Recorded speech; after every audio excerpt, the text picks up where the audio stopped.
Senator Marcos. Mr. President, if I may, Yes, Senator Marcos. tila nagkaroon ng bahid personal ang sinagot sa akin kanina.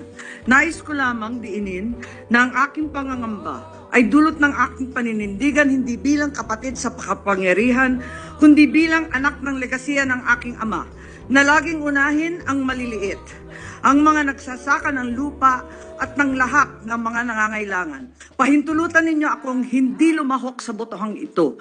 Di dahil umiiwas sa katungkulan, kundi hanggang sa panahong ito, bigo pa rin ang nakararami sa bukid at sa parang. Maraming salamat po.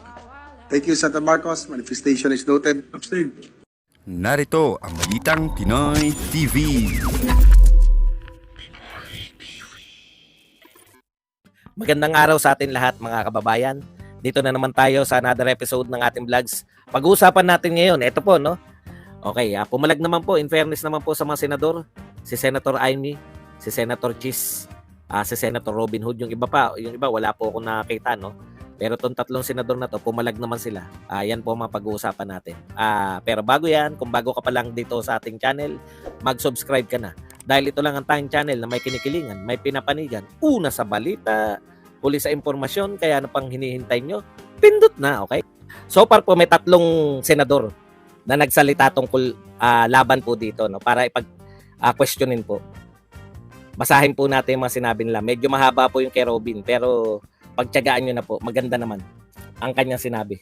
Okay, ayon po sa ating tatlong senador, si Robin Padilla, si Chis Escudero, at saka itong si Senator Amy Marcos, ito po yung kanilang pahayag. So, ibig sabihin, sinasabi po, pag tinanong mo yung NTC, ano yung allegedly ay mga paglabag, i-refer ka nila sa House of Representatives. Sabi na House of Representatives, meron daw paglabag. Kung may paglabag, bakit hindi nila tanggalan ng prangkisa? Di ba? Kung napatunayan nila may paglabag, bakit hindi nila tanggalan ng prangkisa? Nilalabag pala yung prangkisa. Okay, ito po yung mga senador natin. Unahin na natin to si Robin Padilla. Ang unti-unting pagkitil sa karapatan, la solidaridad. Huwag natin kalimutan ang pinagmulan ng malayang pamamahayag. Ang unti-unting pagkitil sa karapatan na magpahayag ng SMNI ay pagyurak sa ipinaglaban ng ating mga bayani. Ang konstitusyon ay malinaw sa pagbibigay kalayaan na maghayag at ng pananalita. Ang pinagbabawal ng konstitusyon ay ang pagiging rebelde sa gobyerno at ang pagpapalawak ng karahasan na kumikitil ng buhay at ari-arian na siyang numero 1 na nilalabanan ng SMNI. Nasaan ang tamang katwiran sa mga pinapagawa sa SMNI? Okay, ito po yung pahayag na to ni Robin Padilla. Isahin na lang po natin ha. Sunod po natin itong maganda naman yung sinabi ni Robin, kaya lang masyado matalinhaga.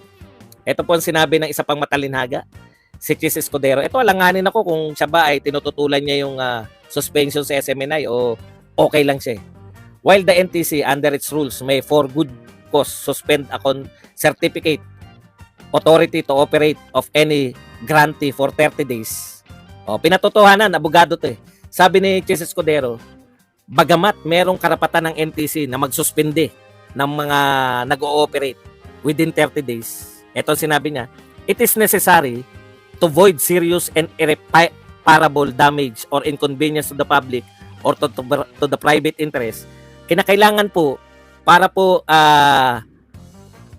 mawala yung hindi na maisosoling damage na maaari nyong ipataw sa pribado at sa publiko, it should specify what serious and irreparable damage inconvenience will be caused by continued operation of SMNI.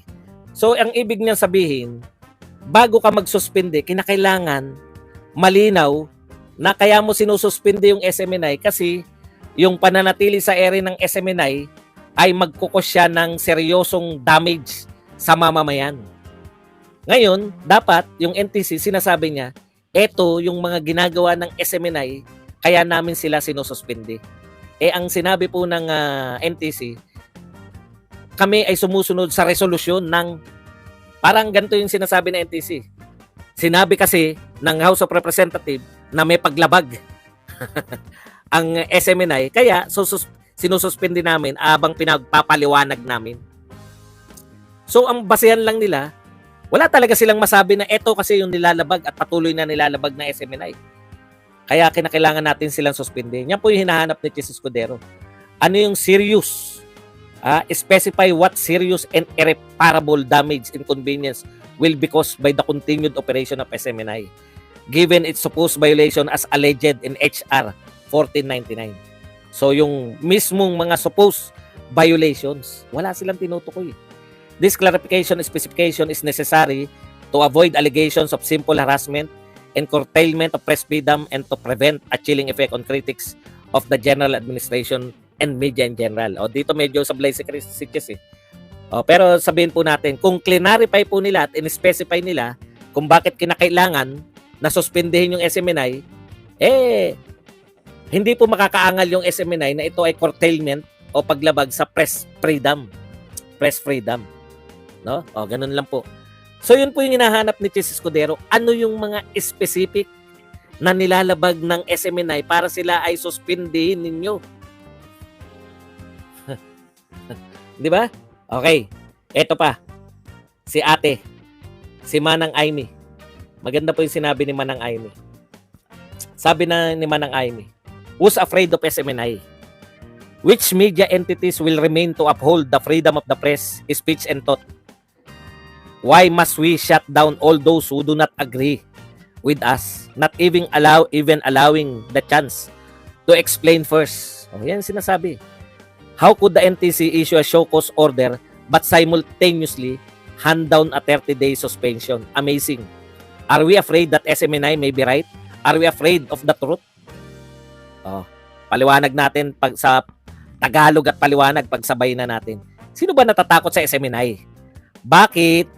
Pag ganyan ang ginawa natin, wala na pong media outlet yung magsasabi pa ng mga wala na pong media outlet yung mag-uphold ng kalayaan sa pamamahayag, kalayaan sa freedom of the press at kalayaang mag-isip. Bakit yung mga tao, yung mga media katulad ng SMNI na hindi nag-agree sa atin ay dapat ma-shutdown, no? Not even allowing a chance to explain first. Bakit hindi nyo muna pinagpaliwanag bago nyo suspindihin? Amazing. Unbelievable. Natatakot ba tayo sa sinasabi ng SMNI? Natatakot ba tayo na tama ang SMNI? Natatakot ba tayo sa katotohanan? Di ba? Ang ganda po na sinabi ni Senator Aimee. Kaya ang balik po niya sa inyo. Ako, ang SMNI, dapat hindi nyo po palagpasin to. Dapat nagsusupreme court na kayo ngayon kasi grabe na to eh.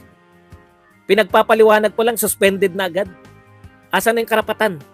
Sinabi lang yan, nagsabi lang po na may paglabag sila. Ito lang House of Representatives eh. Hindi nga matukoy ng NTC kung ano yung mga nilabag eh. Maski nga yung nagsabi na napakinggan niya na, napanood niya na, hindi makatukoy kung ano yung nilabag. Tinanggal na lang natin. Makulit eh. Okay, pero ito po ang tanong ko sa inyong tatlong senador. Lately, napupuna ko, ang overkapangyarihan na ng House of Representatives. Lahat ng gusto ng House of Representatives, nagagawa nila. Lahat ng gusto ng House of Representatives, nasusunod nila. Overpowering, lahat ng pinag-uusapan. Ang masakit nito, traditionally, ang sikat po sa Kongreso, dalawa po yung Kongreso, House of Representatives, tsaka tong senador. Traditionally po, buhat po nung natuto ko sa politika, ang mga sikat po, mga senador, hindi po mga congressman. Nilalamon po kayo ngayon ng buo. 3 kayong senador. Pare-pareho kayo nagpahayag na parang mali yung ginawa ng NTC. Hindi nyo lang sinasabing mali. Pero kino-question nyo yung ginawa ng NTC na hindi nila. Kaya ito hindi nila masabi kung ano yung nilabag. Mga senador na po yan, hindi na po si Badong. Quadra, kung nakikinig ka, mga senador na to. Hindi na si Badong ang nagsasalita. Dapat ini-specify ng NTC ano yung mga nilabag. Para justified ba yung suspension. Pero hindi pa rin po justified yun. Kung pinagpapaliwanag nyo pa lang, wala pong justification yung suspendihin nyo nang hindi pa po nakakapagpaliwanag man lang. Ito naman tanong ko sa inyong 3 senador. Sikat na po yung House of Representatives ngayon sa totoo lang. Ano pong gagawin nyo bilang senador? Hahayaan nyo lang sila? Hahayaan nyo lang yung NTC? Hindi nyo ba iimbestigahan yung NTC? Bakit nila sinuspindi kahit ngayon pa lang nila? Ano pong gagawin nyo bilang senador ngayon? Mga senador po kayo. Pangatlo po kayo sa pinakamataas na tao sa lipunan.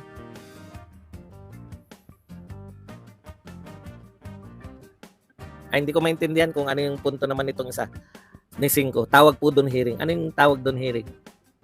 Mga senador, ano pong gagawin ninyo? Magkakaroon ba ng Senate hearing man lang? Kasi, tandang-tanda ko, merong umihi na bakla sa CR ng babae. Nagpatawag kayo ng Senate hearing. Ito po. May pinasara po yung SMNI. Isa pong legit. May franchise ang media outlet. Sa tingin ng tatlong senador na to, hindi makatarungan yun. Eh, ano pong gagawin nyo?